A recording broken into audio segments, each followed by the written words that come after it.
All right, welcome back. This is going to be part two now. I've gotten the watches laid out here on the table. So I'd like to first take apart the bracelets and the straps from both of these watches. So on this AE 1300, it's pretty simple. Just get your lug removal tool.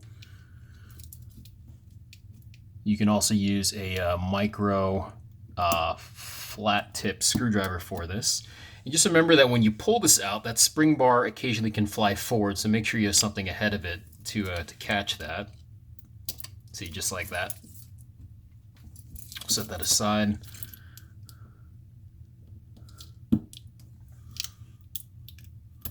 And then that one came out nice and easy. And then we'll set the bracelet to the side over there. All right, now for the 1300, this one's a lot easier. And you can see here that I'm working on a rubbered surface. I bought these rubbered rollout sheets from, what do you call that cheap tool store? Harbor Freight.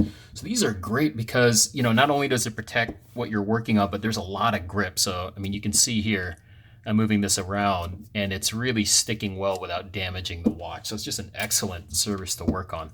Anyway, so now we got both watches free. Let's put this in the middle of the camera. Okay, zoom out a bit. And then you have 1, 2, 3, 4, and then another 4 on the other side there. So we're going to remove those screws really quick.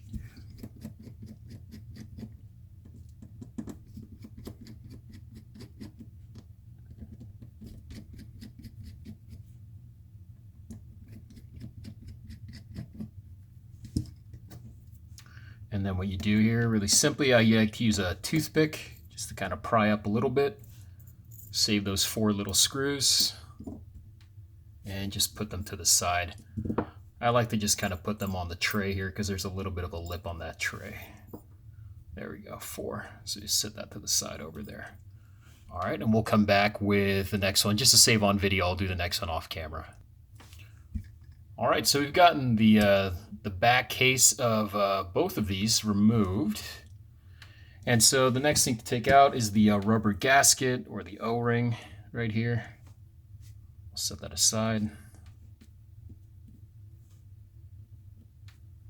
And the O-ring here. Now the O-ring actually, if you look at it, it does not, it's a little asymmetric. On one side here, you can see there's a little indent in the rubber or the silicone, and that's going to correspond with, if we look at our watch face here, that will correspond with that indent here. You see how the border kind of takes a small indent here?